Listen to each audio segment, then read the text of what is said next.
Now that that's out of the way.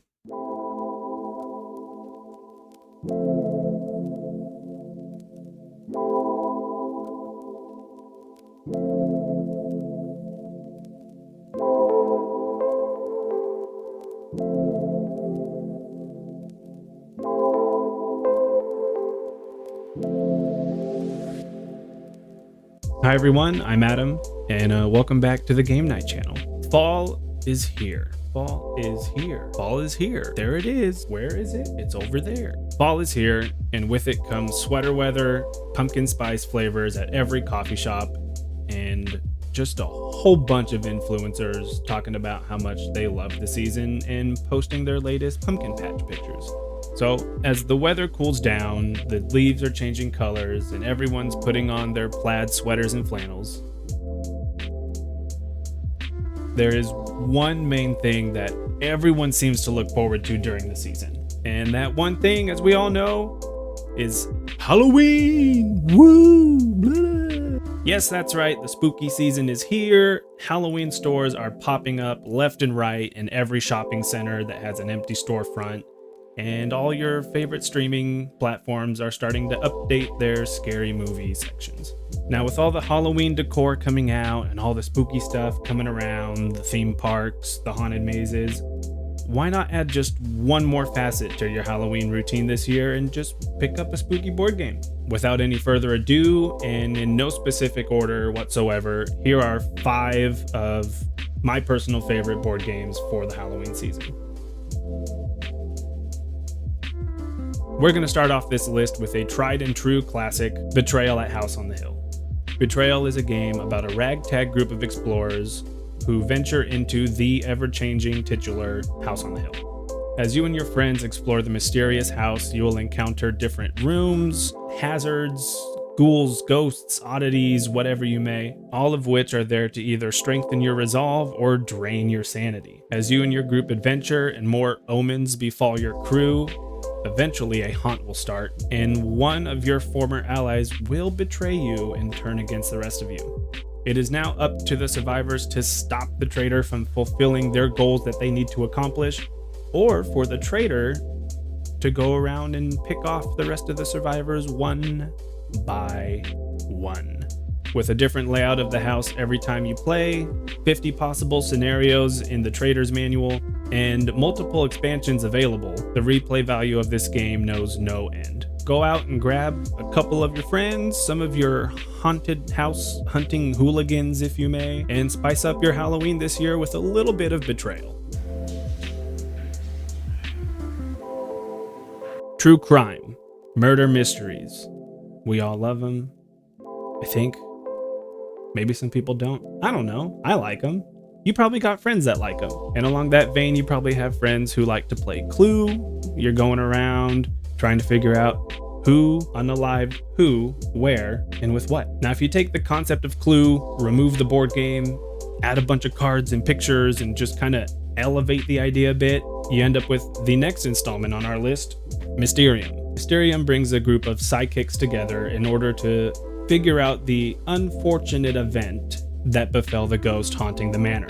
It is up to the person playing the ghost to try and communicate to the other sidekicks the person, place, and item that was used to bring their life to an end, their tragic ending. Unfortunately for the ghost, they can't talk. They can't say anything. They can only use vision cards.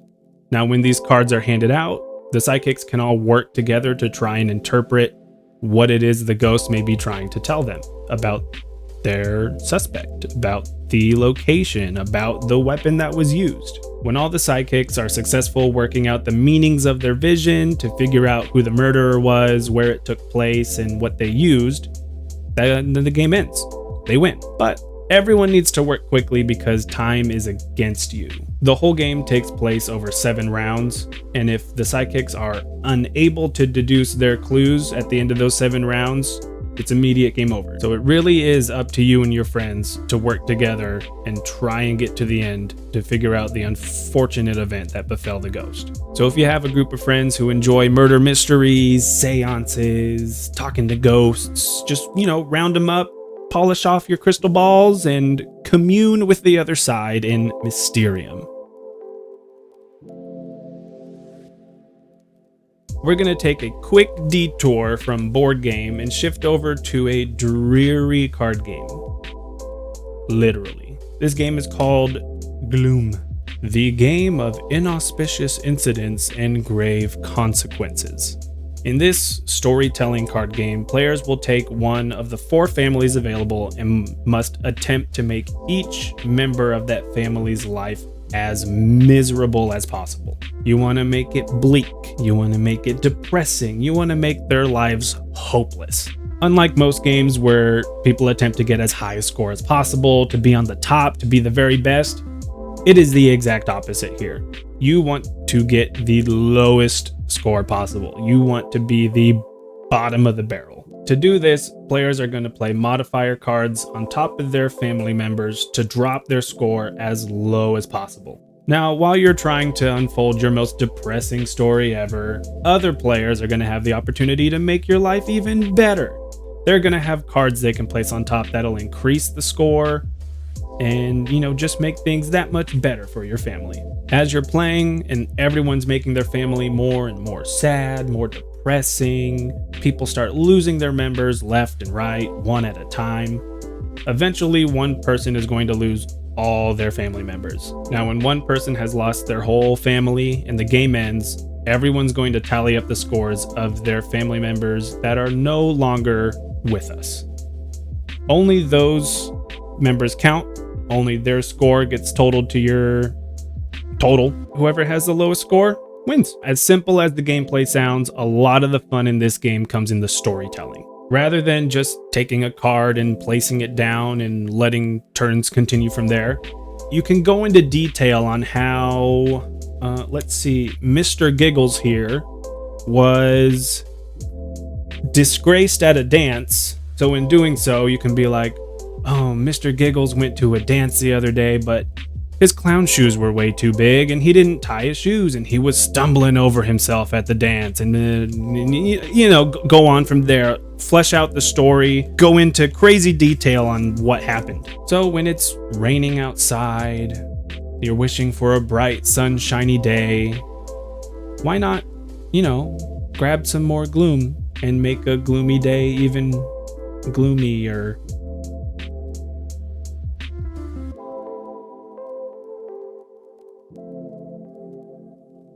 Cthulhu, Lovecraftian horror. Need I say more? So many entertainment mediums take inspiration from Lovecraftian horror, whether it's Dungeons and Dragons and Stranger Things with the Mind Flayers, or World of Warcraft lore with the naming of the old gods of their world. It is no surprise to see a board game that embodies the entirety of Lovecraftian horror. Eldrich Horror sends you and/or a group of investigators out into the world to combat the looming threat of a global catastrophe. It is up to you guys to fight back against the fiends and horrors and everything that's to be found in the Lovecraft mythos. It is up to the investigators to track down clues, find special equipment, fight back against the various creatures and monstrosities that are to be found hiding in the world. Now, like any cooperative game, the goal's to win. Everyone likes to win. I like to win. You like to win, I hope.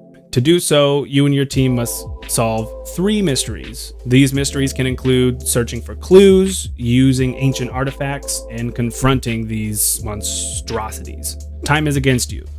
There is a doom tracker at the top of the board. Every round that goes by, that doom track will slowly proceed to make its way down towards 0. And when it does, the ancient one that you're combating awakens. Now, if you reach that point and it reaches 0, most likely you lost. You lose. Mostly, there's few instances where you can come back from it, but you want to complete your tasks before it reaches 0. Played alone or with friends, Eldrich Horror is a fantastic addition to your Halloween board game collection.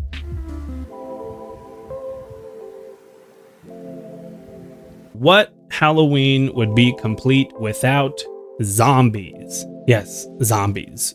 They're everywhere, ranging from the slow, shambling corpses to record-breaking, sprinting, flesh-eating machines. Without a doubt, zombies are always going to rear their head up eventually. Regardless of which zompocalypse you find yourself stuck in, there's always a group of survivors fighting back. Which brings us to a personal favorite of mine, Zombicide. Zombicide is a cooperative game that brings you and your friends together to fight against the ever-growing hordes of zombies. You and your friends will select from a roster of slayers, a whole bunch of different characters, each with their own strengths, weaknesses, perks, all that good stuff. You can pick a pre-existing scenario that's in the rulebook, or use the map tiles, flip them around, and create your own map with its own objectives. Players will take their turns exploring the landscape, going through the cities, and hunting, looting, and fighting back against the hordes. While exploring, you can scrounge up equipment, new weapons, new items to protect you, and find ways to gain experience and level up. At the end of every round, though, zombies will start spawning on the board. And as the game progresses, your characters get stronger, you unlock more abilities. The number of zombies that spawn every round continues to increase drastically. Now, you do want to play to the strengths of everyone's characters. Some characters are more attuned to melee combat, some are better ranged fighters. So as you guys explore and find new weapons, you'll want to trade items with each other to help enhance the strengths of those characters. Zombies in this game are going to range from your normal walker to your sprinter to your big fatty boys, and even a monstrosity, a giant one, Hulk sized, ready to smash everyone that gets in his way. Zombicide has multiple expansions that add new map tiles, new slayers, new zombies, new weapons, and just so much more to build upon that base game. Grab your friends, talk about your best zombie doomsday survival stories, tactics, plans, and just go slay endless hordes of zombies. Have fun. Do it. I dare you. So there you have it. That's a list of some of my favorite board games to play during the Halloween season. There's so many other games out there that fit the season that either I don't have or haven't played, and I would just love to hear from you guys. So if we missed one of your favorites, comment it down below so I can take a look at it, play it for myself. If you guys have any suggestions for future lists you'd like to see, or just an in-depth guide on any of the games, please leave a comment for that as well. Don't forget to subscribe and like the video, and as always, thank you for watching.